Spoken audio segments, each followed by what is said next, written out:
Yo, good day, gents, and welcome to another episode of Father's Fire. My name's Jody Cedric, and every week, as you know, we get together to explore the joys, the challenges, the triumphs, the sorrows, and yes, the fun of being a dad. And, we're getting into the new year, looking ahead, and my wife's like, all right, what can we do with the kids? Because they're all scattered abroad now.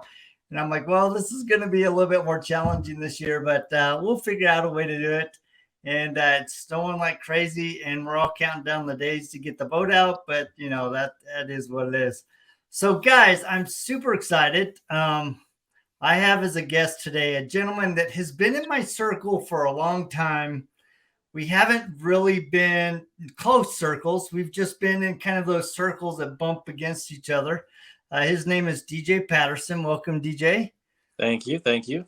Yeah, so DJ is an entrepreneur. He is a private detailer. He had a really big shop and he scaled down to fit more of his lifestyle. And he has a very strong, loving family. You have what, 4 kids? Yes, sir. Yep. 4 kids under 13. And you and your wife have been together how long?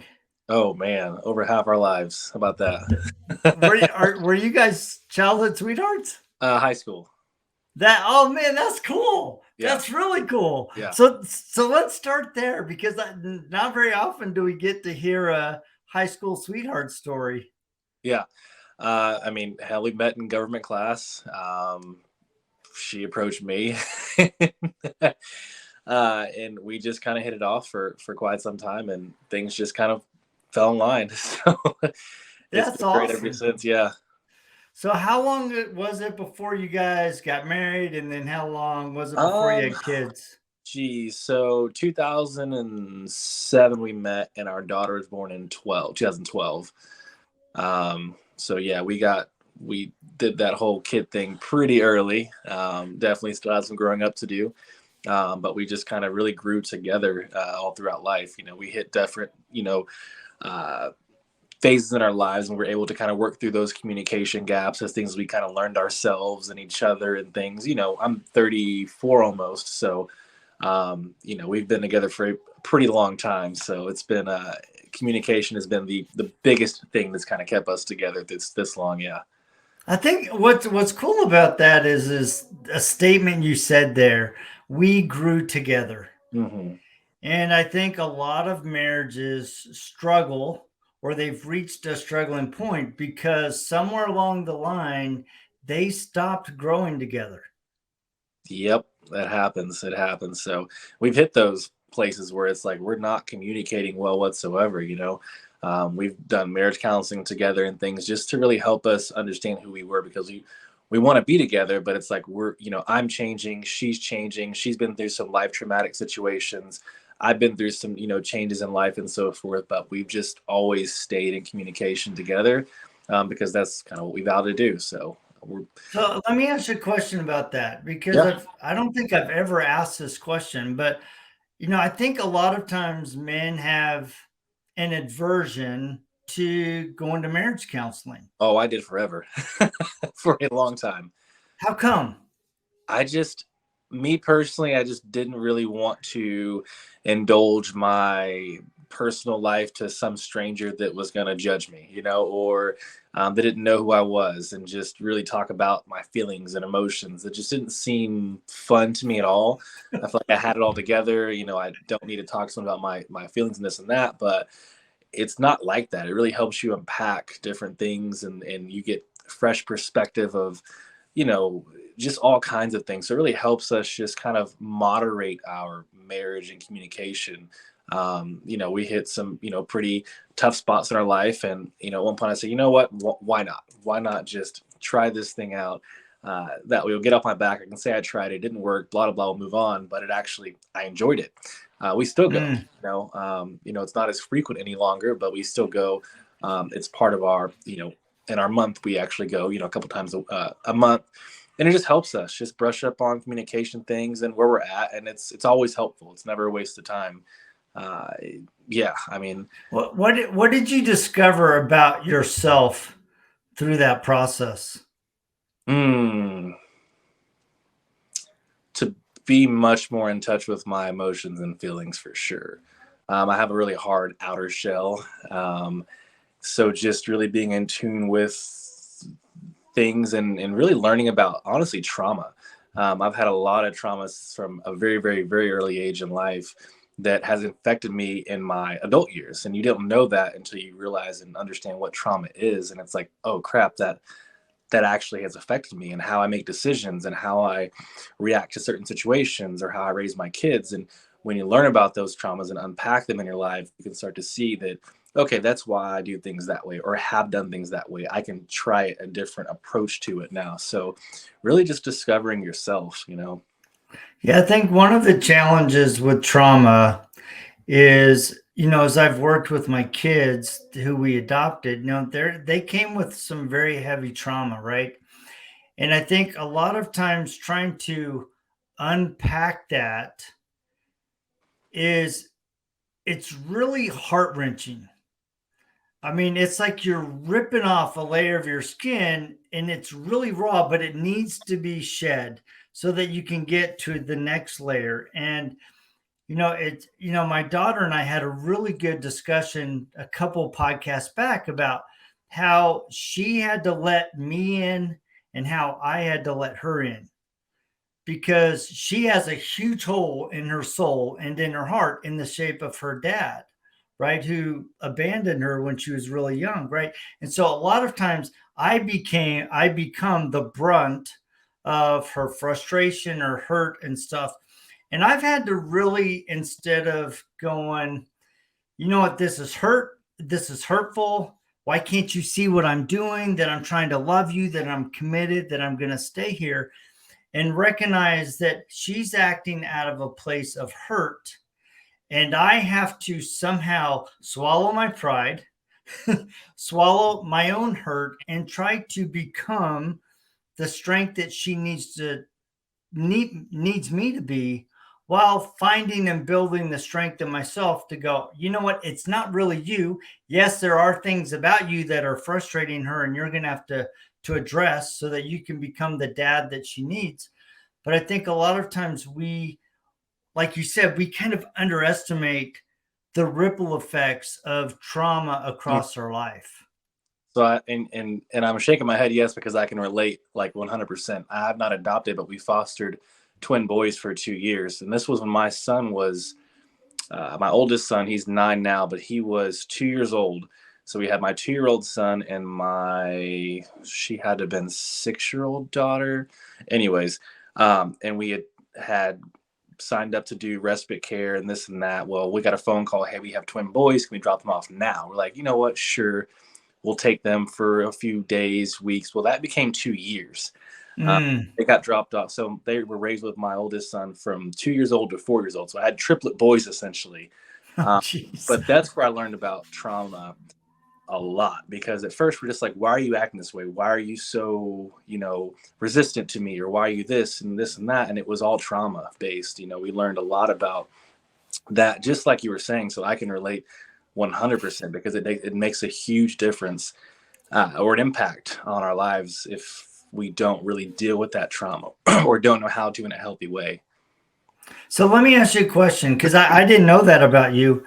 And there are a lot of parallels with fostering kids and adopting. Yeah. And one of the things that I'm discovering more, especially looking back and having deeper conversations with my biological children, is that trauma that they're bringing into your home ripples across all of the kids. Mm-hmm. So looking back, how did you balance that need to help the trauma of those two boys and also recognize all of a sudden your son in some ways has been traumatized and Yeah. he's trying to figure out, all right, what happened to my dad? All of his attention's gone here. What about me? How did you discover that balance in the 2 years? It was hard. I think if I'm looking back, I think my wife and I definitely tried to do our best to give each other time alone with him. So whether it's like, okay, let's find a way for us to just be a family with just our kids and us, how can we find a respite? So we had an actual couple that were going through the same situation. So we would do respite back and forth. We'd say, hey, can you keep the twins for overnight or for a day? And we'll keep, she had like 4 or 5 kids. So when we, Oh, when we wow. helped, it was like, but it was worth it because we had that time together. And we just, yeah, that's really it, is we try to get the one-on-one time as best as we could. And that's as far as we can do. We're really big with communicating to our kids. We're very open and transparent with our kids. So, they knew the situation going into it, being 2, you don't know too much at all. Yeah. But my daughter for sure understood, everything that was going on and so forth. So it was just a matter of, again, just communicating, and just trying our best to balance it all, because it wasn't easy at all. Yeah. Yeah. I think one of the things that we did very similar to you is we recognized that each one of the kids needed time with dad and they needed time with mom. So every month, Judy would take one of the kids out on a date. I would take one of the kids out on a date, and they got to choose what we were doing. We gave them a little budget, and anything goes. If you want to go to the park, Subway, right? Anything. If you want to go on the boat with dad, dad'll take you one-on-one on the boat. And it was really cool because what I discovered in that process is that once I was one-on-one and they could just hone in, focus on dad and them, they would just start talking about stuff that didn't seem important at the time, but man, as they delved into it, all of a sudden it just started unpeeling and unpeeling. And it really created this great environment for us to connect with each one of the kids. Yeah, that's good. So one of the things that's really fun to watch. So you guys recently bought a huge homestead in Oklahoma. You got your kids out there. They're working on the farm a little bit. So on one hand, you got your kids helping on the property, but you also had a post earlier this week with you in your principal outfit or your teacher's outfit because you guys are homeschooling. Yeah. So let's talk about homeschooling your kids and giving them that kind of environment, with you and your wife, because man, your wife's a huge part of it. Yeah, she is, for sure. For sure. We just have been talking over the years about, we really wanted to just live a sustainable life. We've always wanted to do that. And we're dreamed about it, thought about it, looked at property, went and, looked at properties here and there. And it was just talk. And I think one thing clicked. We're just like, you know what, let's just do it. Let's just do it and see what happens. So we just started making the different moves to, hopefully close on this house and property and this and that. And we just did it. With very, very little knowledge of farming, with very little knowledge of homesteading. We've been on YouTube daily. We've been reading books. We've been doing that. And it's just one of those things where, like, why not just jump and do this? Because we really want to not only have a sustainable life and create our own food and this and that, but just be together. I've worked too hard for 13 years to grow a business and to be successful and all these things, to just continue just working. It's a why, working. Why not? Why can't I, close my shop? Why can't I just work a couple days a week and also do other things that bring in revenue? And that's what we wanted to do. It's like, also, why not bring our kids home? Why let the system teach our kids? And it's just personal. People send your kids to school, so be it. Nothing wrong with that. But personally with us, we're like, why not teach our own kids and teach them godly principles as well, and the things that we want to teach them in life. So yeah, we bought pretty much roughly 20 acres. We're literally about to start getting some livestock here soon. Don't know how that works either, besides learn on YouTube and books, but it's like, why not jump? 13 years ago, I was working at a car wash and detail shop, and I said, I'm going to start a mobile detailing business. I had no idea how to run a business. I had a 1999 Ford Contour, and I said, screw it. Let me just quit my job and go run this business. And it ended up being the largest company in the state of Oklahoma for a very long time at our peak. And it's like, I just need another challenge again. Like, why not? And this challenge is a good one. It does nothing but benefit our family. It benefits other people.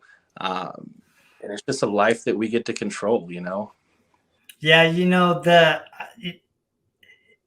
my wife, we kind of had a similar thing. We didn't go buy 20 acres, right? But I remember, when our kids were younger, Judy came to me. She goes, "I just really feel like we should homeschool our kids." Mm. And I'm like, really? You want to do that? I mean, I'm all in for anything. I'm kind of like you. Well, Right. it's an idea. Let's leap, right? And we had such unique opportunities with the kids because, like, we would every year we would say, all right, of course you got to learn the basics, right? Reading, writing, math, all that stuff, right? English, history. But we would always say, all right, what is one thing that you would like to learn? Mm-hmm. Right? So the kids said, we'd like to learn how to cook. One year was they wanted to learn. So Judy's in there doing fractions with them while they're learning how to bake a quarter Yep. and a half and a whole, right? I'm like, how did you turn math into cooking, right? Right. My wife got really creative about that. And then another year, my oldest son, Devin's like, I'd like to learn about diving. So part of our curriculum was we went and got him dive certified, and we learned about what happens to the body as it decompresses. Your lungs decompress as you go deeper and deeper in there, and what happens as you come up. I mean, you could pop those lungs like a balloon if you come up so fast. So there are so many like real world applications of a kid's interest. It's like, I'd really like to learn about this, and it almost became like every single aspect of our life became an opportunity for not only the kids to learn, but mom and dad to learn. Mm-hmm. So are you still homeschooling? Well, it's kind of funny that you asked that. So all of my kids actually have all graduated from high school, but we homeschooled all the way up to the first year of us adopting kids. So that first year of adopting kids, the kids went to school, but we kept the two adopted kids home, our two kids from Haiti. And we really recognized that they needed some one-on-one time to connect with our family, to connect with Judy and I, to learn English. I mean, in preparation for our kids coming to America, I taught myself Haitian Creole. Oh, wow. My wife was born in Haiti. Oh, cool. So when they came, I had enough Creole to have this nice bridge. I mean, I could have basic communication, and I'm so grateful that I did that because not only did it create a communication avenue, it created a connection avenue. Mm-hmm. And then as we were going through the process, there were some health concerns that we had to go to the local hospital because of the CDC requirements. And I was able to at least communicate what was going to happen. And I can't even imagine what that would have been like if I didn't have any of the language. Yeah. And so we spent that whole year, with the two kids that we'd adopted in our home. Judy and I spent a lot of time with them. And it also created a bridge for when the kids came home. The kids had an opportunity to, experience school and their friends, but also come and try to connect this family. So we spent a lot of time the first couple of years really trying to blend our families. And that second year, we sent all of the kids to school. And our charter school was really phenomenal that for those first 2 years with the kids. They were very patient with them, very deliberate, helping them work through the language learning, as well as trying to do the typical stuff that goes in school. So so we've been in both environments where we've homeschooled and we've had our kids mainly in high school, in the public school system. So awesome. Yeah, it's been an experience, right? It's trying to blend families, try to heal hearts that have been broken because of the things that happened in Haiti and being put into the orphanage. Trying to learn and appreciate and really love a different culture, right? I've always told my kids, I tell them all the time, if you want to go back to Haiti, mom and dad will go back with you. You're welcome to do that. And so we've tried to really have an open dialogue and be very respectful of that and very appreciative of that and make that part of our life. I mean, when you go in my living room, I have this big Haitian painting that I bought when we were in Haiti that I absolutely love. And it's funny because I have these little Haitian masks on each side of our couch. I had 4 of them. And a couple months ago, my daughter's like, "Hey, let's paint together as a family." And I'm like, okay. She bought these little 8x11 canvases and bought the little paints. And so me, Judy, Ashton, and Cynthia, those are our two adopted kids, we sat around in our kitchen and we painted, right? And we put them up on the balcony and stuff. And then the next day I come home and two of the pictures were taken off the wall and their two pictures were placed on the living room. And Cynthia did that. And I've left them there, right? Because I want them to feel that they're loved, that they're appreciated. And they're actually pretty fun pictures. One's a big splot and then the other's kind of the design, but it's fun, you know. You got to do that. So as you have 4 kids. What has been probably the most surprising thing about being a dad for you?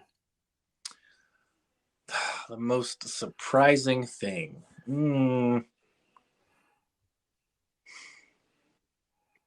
Oh, that's a tough one, I guess. I wouldn't say surprising, but the ability to be selfless, just really put my needs on the back burner and really hyper focus on each kid as their own individual self.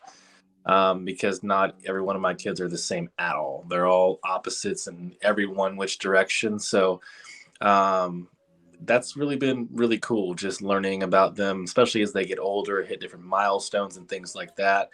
And just really having the ability to, just get to know them and their individual selves, Yeah, and you're at fun ages because you're 3 to 13. Yeah, so 13 is my daughter, my only girl. Then my boys are 9, 4, and 2. So that's So does your 13-year-old still like you? yeah. Get ready for that to change. She's definitely a mom's girl right now. That's for sure. She loves me to death, but like she prefers mom right now. That's for sure. Yeah, and that's okay, right? Yeah. I think that sometimes, Judy and I have had that discussion sometimes. Like she'll say, "Well, how come she always talks to you?" I'm like, "Well, he always talks to you." And that's okay, right? It's okay to have your kids move in and out and maybe need mom more For sure. than dad for a season and vice versa.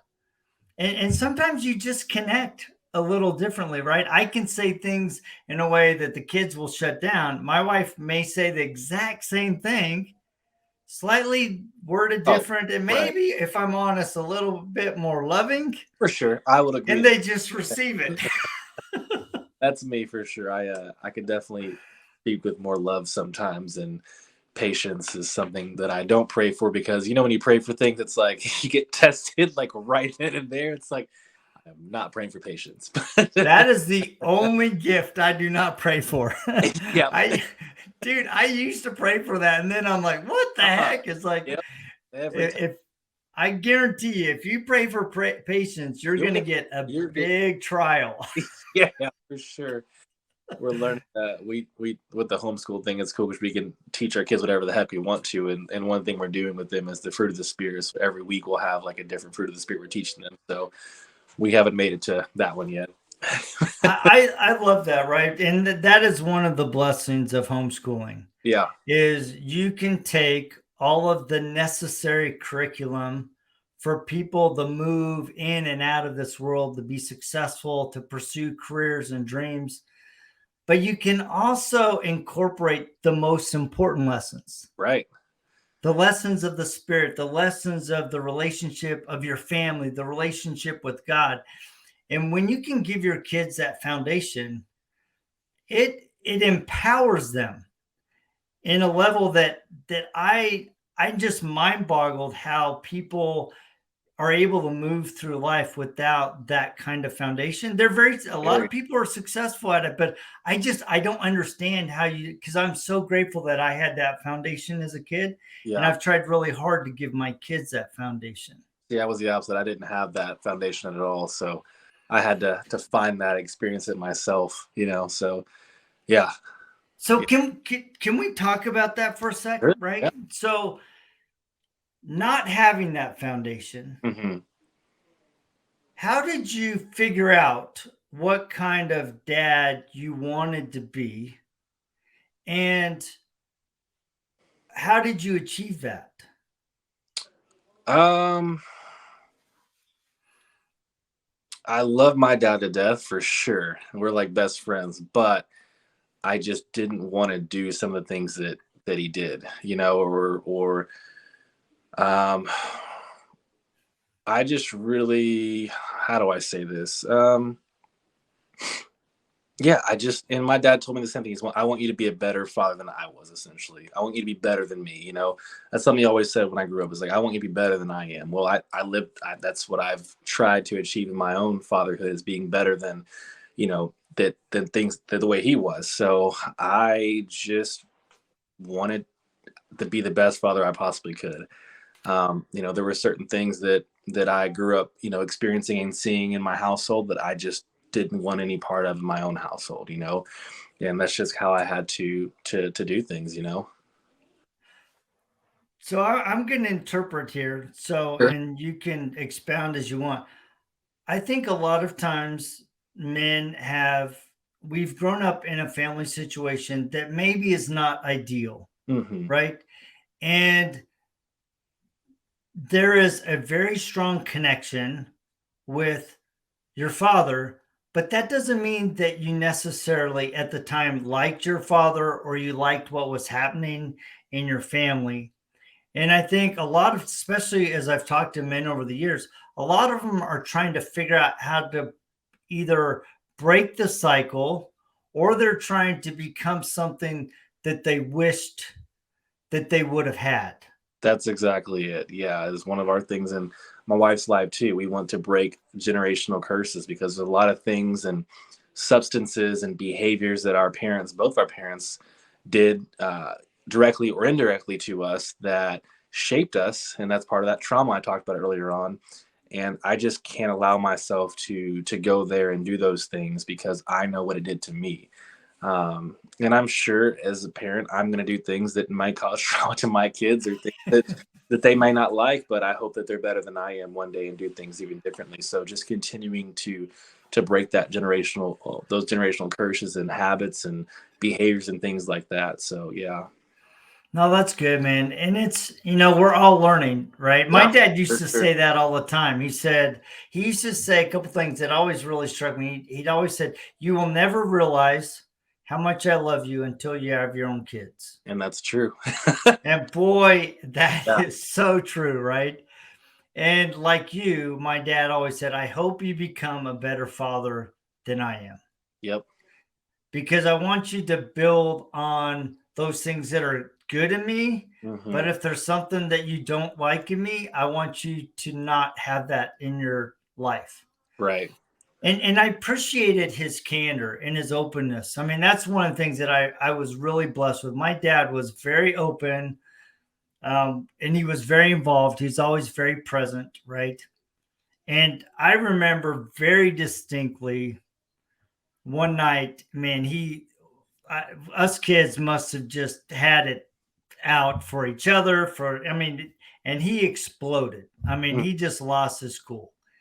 Nobody was hit. No, I mean, he just verbally exploded and he was mad, walked out the door and slammed the door, and he was gone for hours, right?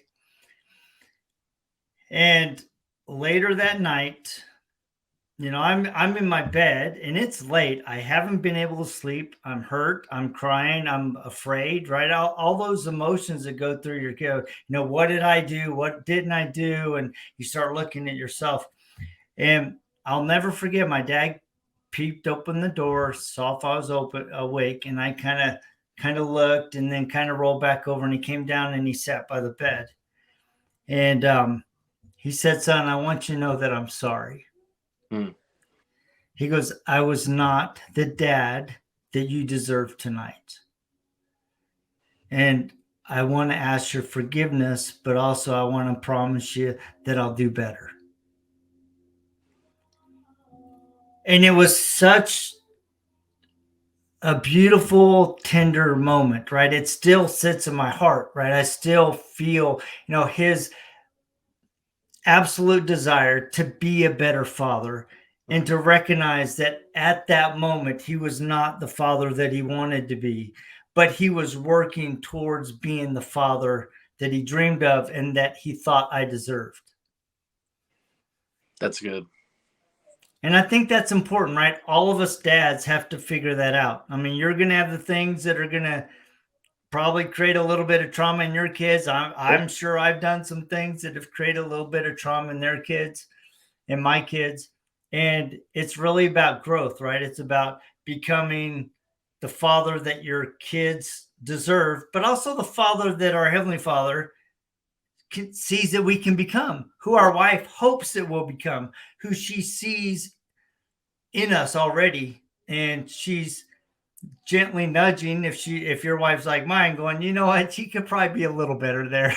You could be a Yeah, little it's kinder. frustrating at the time to hear those things in the moment, especially, but it's always true, my thing is, I have all kinds of whatever habits, bad things, I've got a bad mouth here and there, but if I feel like if I've got foundation of my life as a man is with God, and I have faith and that's my foundation, then everything else is going to trickle down with that. So as long as I have a strong foundation, then I feel like I'll be rooted enough to make good decisions and thought processes and all kinds of things there. So that's kind of what I'm striving to do is keep God the center. I'm not overly religious by any means at all, but just keeping God the center is really going to keep me focused in life, because as a man, there's just so many different distractions in all kinds of areas in your life. So Yeah, no, that's cool. So, kind of in wrap up here, if you were to give one or two things of advice to another dad, what would those things be? mm, to father specifically is one would be definitely put yourself first. I mean, if you're not a believer, then so be it. But you've got to find time for yourself. I like to put God first, then put myself first, then my wife, then my kids in that order. Because if you're not filled up as a man, it's really hard to pour out to anyone else. So if your cup's only 50%, you really can't give much. So if you're always at 100%, I'm big into fitness, so I like to get up early in the mornings, like to work out. I had to have changed my routine lately since I've moved and all kinds of things. I'm not the 4 a.m. anymore at the gym because the gym is pretty far from my house right now. But what I've noticed as a man is when I put myself first and I'm filled up myself, I can pour out 100% to anyone else, all my obligations, my wife, my kids, whatever. But if I don't do that and I wake up and I start putting everyone else's needs first, I literally cannot perform well as a father that day. So you kind of have to be selfish before you can be selfless. That's definitely something that I stand firm on right there.